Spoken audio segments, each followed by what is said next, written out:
जय श्री कृष्णा। जन्माष्टमी का त्यौहार तो आप सभी ने बहुत खुशी से मनाया होगा। अब बारी है कि जन्माष्टमी के बाद क्या करना चाहिए। जिस चौकी की आपने स्थापना की थी, कान्हा जी का जिस जगह पर पूजन किया था, उस जगह पर जो भी पूजन सामग्री है उसका क्या किया जाता है।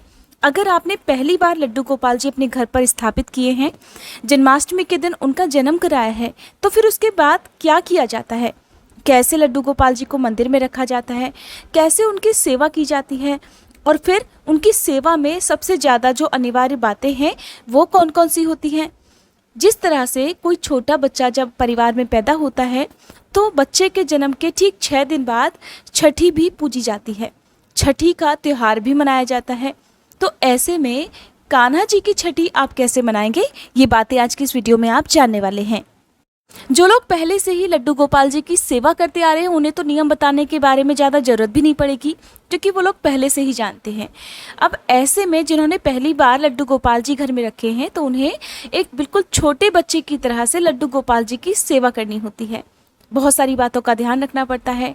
नन्हे से गोपाल जी होते हैं तो उन्हें घर में अकेला भी नहीं छोड़ा जाता, भगवान से बातें भी करनी होती हैं। आप उन्हें किसी भी रूप में, अपने बच्चे के रूप में, अपने दोस्त के रूप में, अपनी सखा के रूप में घर में पूज सकते हैं। जो लोग कान्हा जी को इस बार घर नहीं लेकर आए हैं, अगर एक बार लड्डू गोपाल जी की पूजा कर लें या जन्माष्टमी के अलावा भी कभी भी आप लड्डू गोपाल जी को खुद अपने हाथों में ले लें तो आप खुद यकीन कीजिएगा कि लड्डू गोपाल जी आपके मन में अपनी जगह खुद बना लेंगे। बहुत से लोग ये सोचकर डरते हैं कि अगर हम अपने घर में लड्डू गोपाल जी को रखते हैं तो उनकी सेवा करना बड़ा मुश्किल हो जाता है, उन्हें शुद्ध सात्विक भोजन का भोग लगाया जाता है, हम इतनी सेवा नहीं कर सकते। तो देखिए, अगर आपके मन में भगवान कृष्ण के प्रति भक्ति है तो आप यकीन मानिए कि भगवान आपके मन में और आपके घर में खुद ही जगह बना लेंगे। और जब आप उन्हें एक बार अपने घर पर ले आएंगे तो फिर आप खुद ब खुद उनकी भक्ति में वो सारे नियम अपने मन से ही मानने लगते हैं जो आपको कभी बहुत मुश्किल लगते थे। सबसे ज़्यादा तो यही लगता है कि हमारे घर में शुद्ध सात्विक भोजन नहीं बनता, तो ऐसे में हम उन्हें किन चीज़ों का भोग लगाएं। आप यकीन मानिएगा कि खुद कुछ भी खाने पीने से पहले हर उस सात्विक चीज़ का भोग खुद ही अपनी इच्छा से भगवान को अर्पित करने लगेंगे। एक बार आप लड्डू गोपाल जी अपने घर पर ला कर तो देखिए। अब पहले जान लीजिए कि लड्डू गोपाल जी की सेवा हर दिन कैसे करनी चाहिए। बहुत ही कम और बहुत ही सरल शब्दों में आपको बताएंगे। बहुत से लोगों की सामर्थ्य जैसी होती है वो उसी के अनुसार सेवा करते हैं, लेकिन कुछ लोगों के पास समय नहीं होता, कुछ के घर में इतने ज़्यादा नियम नहीं मान सकते हैं। तो ऐसे में आप लड्डू गोपाल जी को सुबह उठें, स्नान कराएं। जिस तरह से आप रोजाना स्नान कराते हैं उसी तरह से सादे जल से, अगर सादा जल हो तो अच्छी बात है, पंचामृत से भी आप डेली स्नान करा सकते हैं, नहीं तो केवल सादे जल से आप स्नान कराएं। गर्मियों में ठंडे जल से और सर्दियों में उन्हें गुनगुने पानी से स्नान कराएं। लड्डू गोपाल जी को स्नान कराते समय यदि आपके पास शंख है तो आप शंख का इस्तेमाल भी कर सकते हैं, शंख में जल भरकर उससे भी स्नान करा सकते हैं। स्नान करवाने वाले जो बर्तन हैं हो सके तो आप उनको बिल्कुल शुद्ध ही रखें। मंदिर के पास में ही जो भी बर्तन छोटे वाले आते हैं या बड़े भी आप रख सकते हैं, उन्हें अशुद्ध अवस्था में नहीं छूने चाहिए। आप जब भी स्नान कराते हैं तो कुछ ध्यान रहे किसी प्लेट में या बर्तन में ही लड्डू गोपाल जी को रखकर या अपने हाथों में रखकर भी उन्हें स्नान करा सकते हैं। उसके बाद जो बचा हुआ जल होता है उन्हें आप आसपास कोई भी पौधा हो वहाँ पर विसर्जित कर सकते हैं। दूसरा, स्नान कराने के बाद उनके शरीर को अच्छे से पोंछिए, फिर उन्हें आप साफ वस्त्र अर्पित कराएं।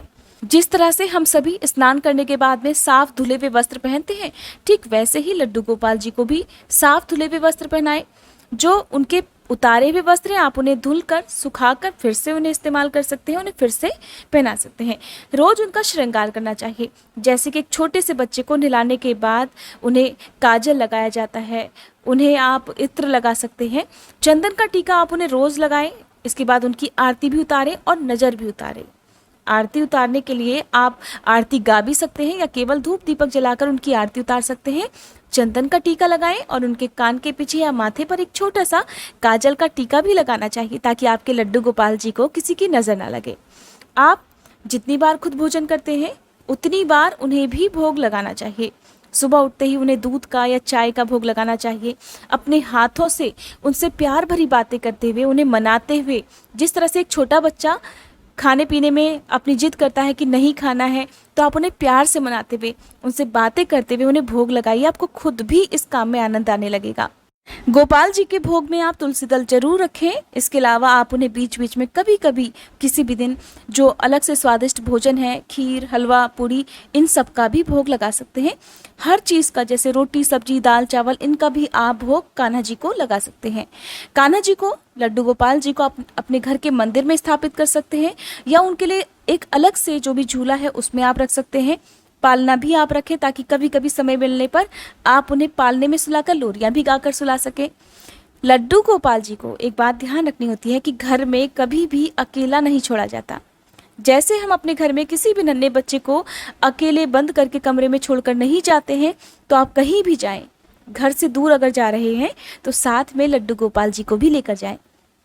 उन्हें कभी कभी आप बाजार भी घुमवा सकते हैं। किसी तीर्थ यात्रा पर जा रहे हैं तो साथ में जरूर लेकर जाएं। ये बातें बताने की नहीं है, एक बार आप उन्हें लेकर तो आइए, फिर देखना आपको जो भी बातें इस वीडियो में मैंने बताई हैं वो खुद आप मुझे कमेंट करके एक दिन बताएंगे। तो इस तरह से आपको लड्डू गोपाल जी की सेवा करनी होती है। विशेष दिन जैसे कि एकादशी का दिन होता है, पूर्णिमा का दिन होता है, या अष्टमी तिथि होती है, उस दिन भी आप उनकी विधिवत पूजा कर सकते हैं। लड्डू गोपाल जी के लिए कोई भी अलग से दिन नहीं बना होता है, हर दिन ही उनके नाम समर्पित है। लड्डू गोपाल जी के साथ आप चाहें तो राधा रानी को भी रख सकते हैं। इसके अलावा उनके खेलने के खिलौने भी आप अपने घर में रख सकते हैं। दूसरी बात, एक प्रश्न लोगों का होता है कि अगर हमने घर में लड्डू गोपाल जी रखे हैं तो क्या हर साल हम उनका जन्म करवा सकते हैं? तो देखिए, आप बिल्कुल उनका जन्म करवा सकते हैं, क्योंकि लड्डू गोपाल जी को अपने घर में लोग इसीलिए विराजमान करते हैं ताकि वो हमेशा उनके घर में इसी रूप में रहें, वो कभी बड़े ना हो। क्योंकि कान्हा जी के तो बहुत सारे रूप हैं, लेकिन अधिकतर लोग उनके इस नटखट छोटे बाल गोपाल रूप को ही प्यार करते हैं, उन्हीं को प्रेम करते हैं, उन्हीं से स्नेह करते हैं। बहुत कम लोग ये भी जानते होंगे कि कृष्ण जन्माष्टमी के दिन जिन्होंने जन्म कराया है उन्हें कान्हा जी की छठी भी करनी चाहिए। छठी मैया सभी बच्चों की रक्षा करती हैं, 6 महीने तक बच्चों की रक्षा करती हैं, उनकी सुख समृद्धि का, उनके खुशहाल जीवन का ध्यान रखती हैं। उनकी लंबी उम्र की कामना से अगर आप छठी के दिन पूजन करते हैं तो ये बहुत अच्छी बात है। ज़्यादा कुछ ना करके आपको छठी मैया का पूजन करके उस दिन छठी मैया के नाम से आपको जो भी दान देना है वो देना चाहिए। व्रत की कथा पढ़नी और सुननी चाहिए। यदि हो सके तो उपवास रखें, नहीं तो उस दिन आप जो भी शुद्ध सात्विक मिठाई वगैरह या भोजन है वो आप जरूर बनाएं और कान्हा जी को भी भोग लगाएं।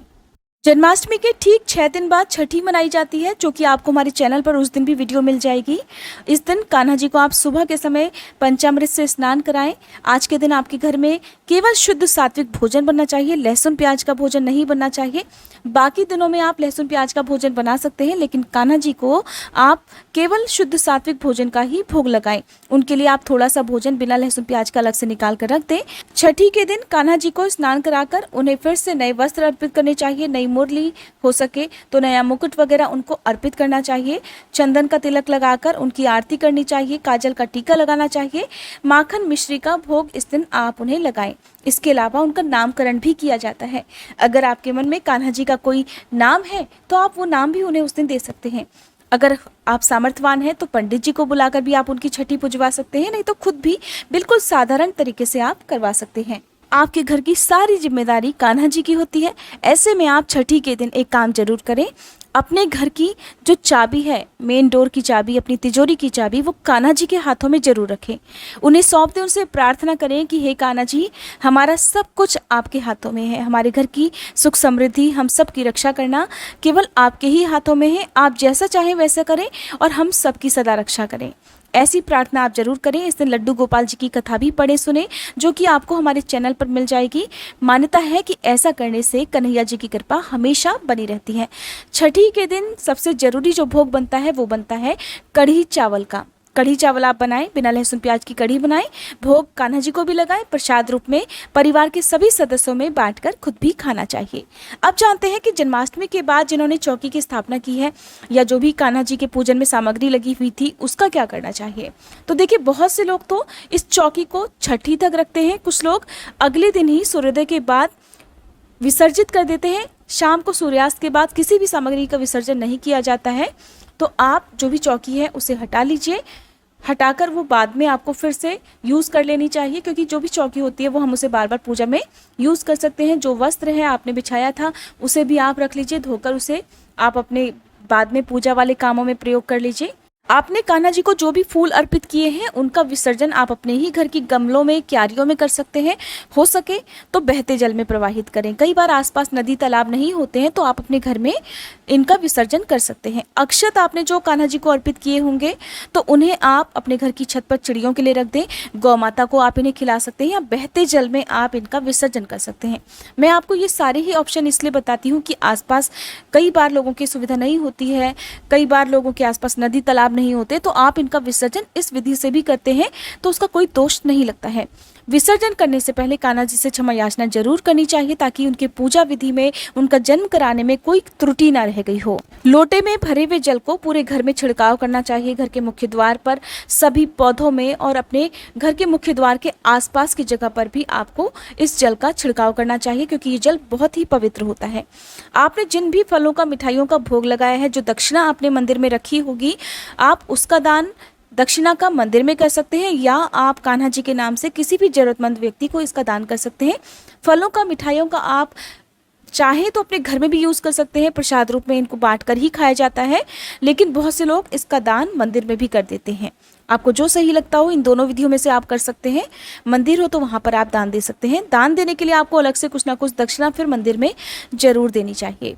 इसके अलावा आपने अगर तस्वीर की पूजा इस दिन की है, बहुत से लोग कान्हा जी की मूर्ति की पूजा नहीं करते हैं, लड्डू गोपाल जी की पूजा नहीं करते हैं, तो वापस से आप उस तस्वीर को अपने घर के मंदिर में रख सकते हैं। फिर जिस तरह से बाकी देवी देवताओं की पूजा आप करते हैं उस तरह से भी आप कर सकते हैं।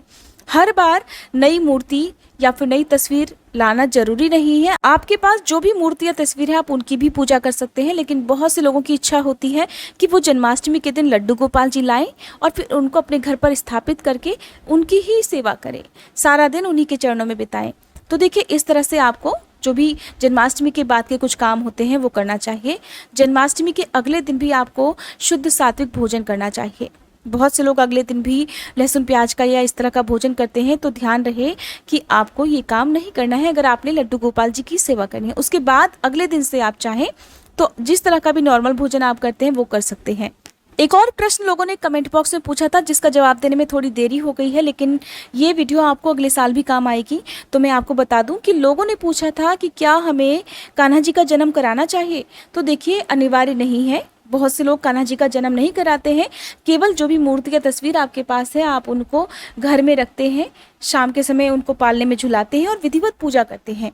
जन्म कराना सभी के लिए अनिवार्य नहीं होता है, सबकी अपनी अपनी श्रद्धा होती है, अपनी अपनी सामर्थ्य होती है। कान्हा जी की छठी का पूजन उन लोगों को जरूर करना चाहिए जिन्होंने इस जन्माष्टमी में कान्हा जी का जन्म करवाया है। कुछ ज़्यादा कुछ नहीं सही तो आप केवल कढ़ी चावल बना लें, कोई भी मीठी चीज़ बना लें, उसका भोग भी लगाकर आप बिल्कुल सिंपल तरीके से उनका छठी पूजन कर सकते हैं।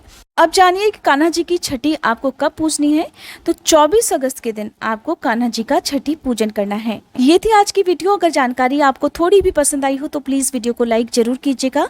साथ ही आजकल आप हमारे चैनल पर भागवत कथा और शिव महापुराण की कथाएं भी सुन सकते हैं।